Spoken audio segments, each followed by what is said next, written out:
Congress General Secretary Priyanka Gandhi Vadra has said that she was shocked and ashamed that India has abstained in the United Nations General Assembly on a resolution that called for humanitarian truce in the ongoing Israel-Hamas conflict. Quoting Mahatma Gandhi's words, Priyanka Gandhi said, and I quote, "Eye for an eye makes the whole world blind," and added that refusing to take a stand goes against everything the country has stood for as a nation, quote unquote. Well, this, remember, came after India abstained from voting on a resolution tabled by Jordan in the UN that called for an immediate humanitarian truce in the ongoing Israel-Hamas conflict. Apart from this, Nationalist Congress Party chief, that is the NCP, Sharad Pawar, has also said there was total confusion in the approach of the Narendra Modi government to the Palestine issue amidst the Israel-Hamas war.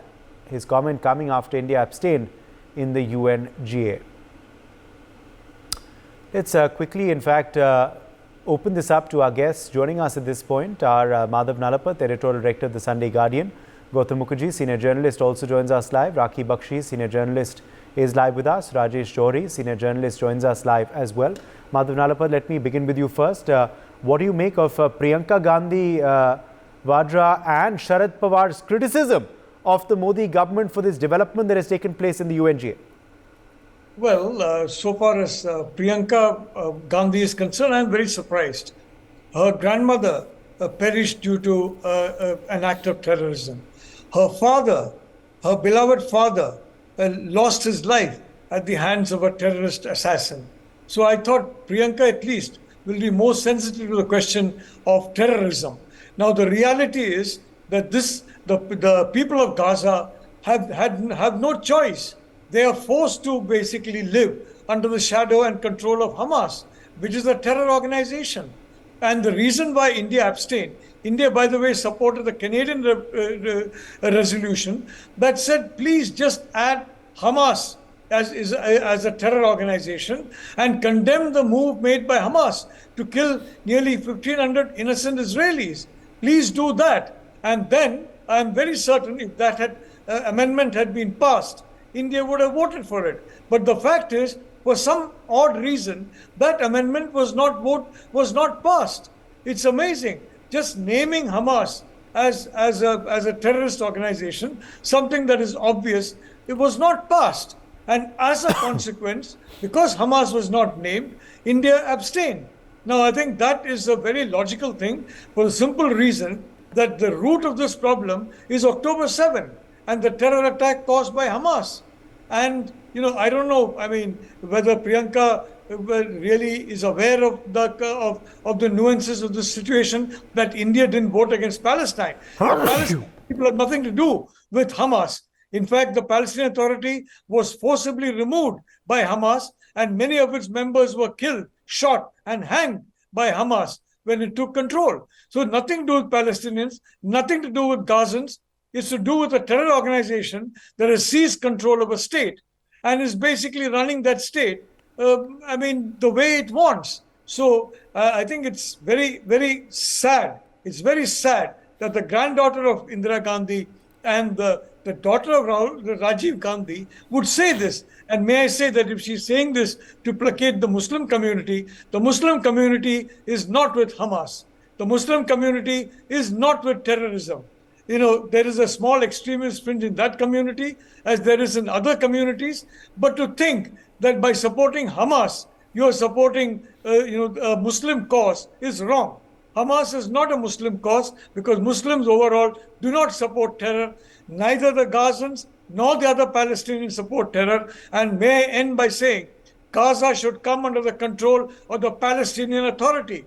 But for that, it has to be liberated from Hamas. And I'm surprised that Priyanka Gandhi has ignored these nuances, ignored the reality of terrorism, and said something which essentially is giving a clean chit to terrorists. Yes, let me also, in fact, quickly bring in Gautam Mukherjee. Gautam Mukherjee, it's not just Priyanka Gandhi. Sharad Pawar also feels there is confusion in the government's approach vis-a-vis the Israel-Palestine issue. Do you agree? Or do you believe that the opposition is simply criticizing for the sake of it? Well, Sharad Pawar is a master of ambivalence. But the government of India has been very clear from the word go that it does not support the the terrorism inflicted on Israel by Hamas and is consistent in that. Now, this resolution promoted by Canada, not our best friend at the moment, but it promoted the right resolution, had 85 votes in favor, including India's.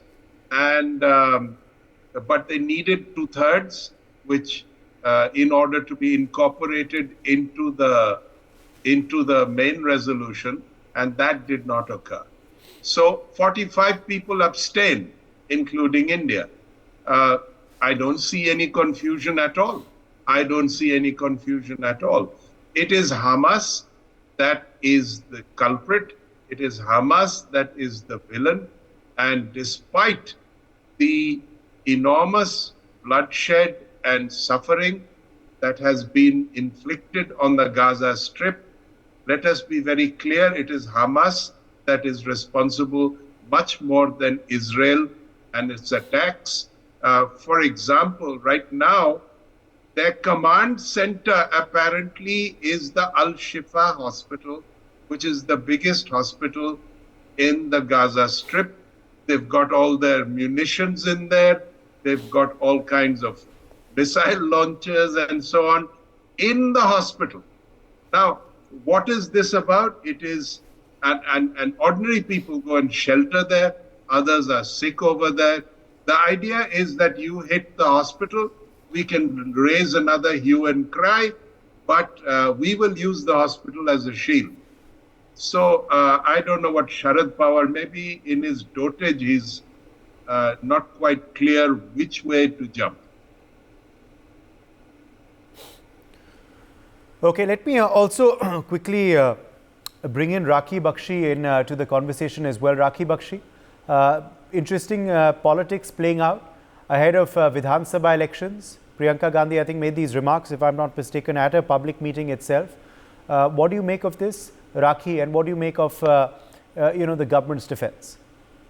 I think as a nation, we are clear, and at this juncture, we have to be clear, which is being reflected by abstaining as far as our country is concerned, is the right thing and very right thing to do. Because just for the sake of being on one side, our country, our nation will not, waver on its own idea and principle, which is based on humanity and peace always. It has condemned terrorism at all international fora, in all its statements anywhere, and it believes strongly in that. In fact, I would go earlier to the Ukraine context, where none less than our Prime Minister Narendra Modi ji said that there should be the idea of humanity and peace. So our nation has believed in it and worked on it. Just for the sake of being on one side, it has not done that. I will also come to the whole idea of a global pragmatism that I think right now our country has shown. So, and it is very clear as to who stands where and what are the sides. So by taking a step, which is the correct and practical step at this moment, I think it has done the right thing. I think the opposition is trying, of course, to bring in this whole issue because of the local, domestic elections going on. But I think as a country, we need to be united. We need to be more pragmatic. Look at a solution which is wider, which has a wider horizon, rather than narrowing it down to let's say petty politics here. Right now, we have to show pragmatism, and I think we all have to be united here in this approach. Uday. Yes, Rajesh Johri, India is united. And we, of course, firmly do support the stand that the government has taken. But still, politics erupting. Do you believe there are some issues that should be kept out of the political ambit, or do you agree with the criticism that today that has been mounted on the government of India? Yes, Uday. Your topic today is coming of Israel and Palestine issue in Indian politics.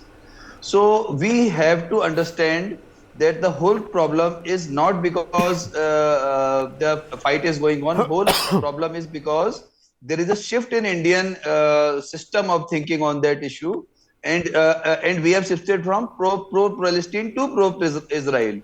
This is the basic factor which is affecting those political parties who are interested in No, vote politics. but is that So something is that something that has happened? You believe that there is an approach completely pro-Palestine and beg your pardon, pro-Israel and anti-Palestine? You believe that is the new approach that the government is taking? New approach is not anti-Palestine but pro-Israel. And see, because as Rakhi has already said and Gautam Mukherjee has already said that we are always at every international platform, our foreign minister, our prime minister are condemning terrorism. So terrorism from any side will be condemned by India. Second, what Israel has always stood with us, whether it is plane hijack, whether it is Kargil war and several other issues. But what has Palestine done for us? This we will have to understand. Our PMs and from Nehru to Rajiv Gandhi have helped them a lot for their in every way. Even we have given them aeroplane, we have given them money. But what they did with us when the issue of 370 came, they supported Pakistan's stand. So but in these circumstances, shall we stand with such a country which is not accepting that we are helping that country from 6 or 7 decades? Now, what is the problem? You must have seen Shashi Tharoor has been removed from the list of chief guests just because he called Hamas as a terrorist organization. So how was Shashi Tharoor wrong? He was analyzing something in a speech, and he said that Hamas is a terrorist organization. Now, Uday, I would like to take all of us to the history. Whenever such issues came, whether it was Khilafat movement long back, pre-independence era, so there was a support was there for Khilafat movement. We were not at all affected by that. But despite that, Gandhiji also supported that, and a large number of Hindu people, they also donated for the cause. But what happened? It resulted in Malabar massacre. So we must not let any such international issue entering our Indian subcontinent, because it is very dangerous for us, and we must the political parties, the social organizations, they must keep themselves away from such issues. And as Gautam Mukherjee has said and Professor Nalapat has said, that very small section of that community is supporting Palestine. So you will not get votes by just supporting Palestine without any reason, without any concrete thing. So the Indian politicians who are supporting them, and I would like to say that when Rakhi is saying that whole country is united, it is not so.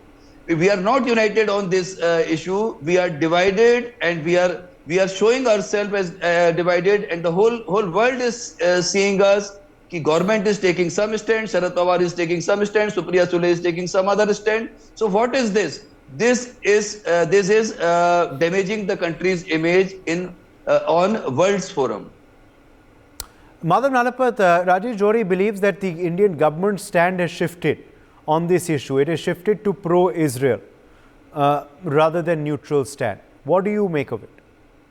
Well, I'd like to say that the Prime Minister made it amply clear that he favors the protection of civilians, Palestinian civilians. And I think it's very, Hamas is camouflaging itself behind the people of Gaza, behind the Palestinian people. Hamas does not represent the Palestinian people or the people of Gaza. And my worry is you've got an election in 2024. And now, let us say, a terror organization. By the way, Hamas has strongly supported acts of violence and terror in some parts of India. May I remind everybody that, including in all political parties. Now, let's say a major act of terror takes place. And if you look in proportional population terms, 150,000 people perish in that, God forbid, act of terror. Then are you going to say, no, let's have a ceasefire, let's stop firing? I mean, those people have gone, now there's no point firing. Are you going to say that? I mean, how can you be a responsible leader of a political party and basically condone an act of terror and say there should be no consequence to that? That way, I would like to congratulate Indira Gandhi. In the UNGA, almost every country supported the United States and China when China supported the genocide taking place in Bangladesh at the hands of the Pakistan military. But Indira Gandhi went forward and did the right thing. I am very clear. The Arab resolution had two infirmities. One, the fact is it did not name Hamas as a terror organization. Certain Arab states, we know what states they are, they've been helping Hamas. They blocked that. And secondly, there's no expiry date for the ceasefire. You're talking about humanitarian ceasefire that has no expiry date. So it will go on and on. What they basically mean is Hamas has done its terror attack. Now there should be no consequence for it. And that is why India abstained from it. India abstained rather than going against the resolution because India has long-term friendship with the Arab world. And may I say, the Arab world has been the victims of terrorism for a very long time. They've been the victims of extremism for a long time. Parts of the Arab world were run by the same kind of radicals. They know how horrible it is. And in my view, frankly, what India has done is the right thing.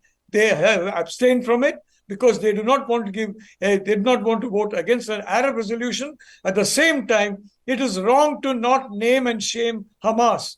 It's important for the whole world to stand united against terror and to stand united against an organization that has killed, butchered old men, young infants in its act of terror. That is something that you have to condemn. And when you try and get past a resolution that there is no limit to the ceasefire, you're essentially saying give them a free pass. And that is why India abstained rather than basically voting in favor or against the resolution. I think abstention was the right thing. It had the right balance. And again, I remind, tomorrow we have a government in India, and you have 100,000 people in India who have great injuries or worse consequences as a result of a terror attack. Is any politician going to say, ceasefire, don't hit back, don't do anything? That will be really horrifying to contemplate. And I think the Indian people will keep that in mind.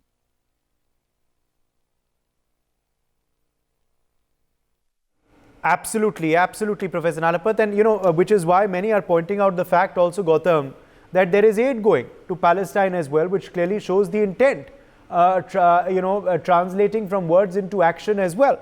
Yet this criticism, Gautam, do you believe it is simply for political reason? Or do you believe there has been a shifting, as Rajesh Johri is saying, he believes of a pro-Israel position? Well, it's undeniable that Israel has grown quite close to India and has been of material support right from the Kargil war onwards. It is an important defense partner. It is part of the Western alliance with whom we have a strategic relationship today. Palestine is something of a basket case because it refuses to help itself. Its basic tenet was that we don't recognize Israel, and 2 attempts to form the Palestinian state were turned down by the Palestinians because they refused to also countenance a Zionist state like Israel. So most of the Arab world is mouthing support, but is very, very clear that they want to keep this battle and the kind of people that are in Lebanon and Palestine confined to Lebanon, Palestine, and Syria. They don't want these people spilling over into Egypt. When they did the last time, the battles with the extremists lasted decades. Jordan has a very large Palestinian population and is, bound to help out over here because it doesn't want unrest within its borders. But nobody else is really that interested. So did we do a knee-jerk thing to support Israel against the Hamas? I would say no. But is it just a matter of terrorism and therefore we support the Israeli position? I would say that isn't quite right either. What we are allies with Israel to the extent that we value their cooperation in a variety of ways. They, of course, also do business with China. So we are not married to the Israeli cause. At the same time, we are definitely supportive of their survival and their continuance. And this corridor that we're talking of, Israel is a very important part of it, because that's the port from where Haifa, from where the goods will move on to Europe. So we want this to blow over. We do not want a Palestinian mess that conflagrates the entire area, which it is sometimes threatening to do, particularly with Iran's involvement in the whole thing, which America is also very opposed to. It should end, but it won't end in a ceasefire. It will end in the destruction of Hamas and Hezbollah, so that for the next 50 years they can't try this again. All right. Well, Rakhi Bakshi, closing comment.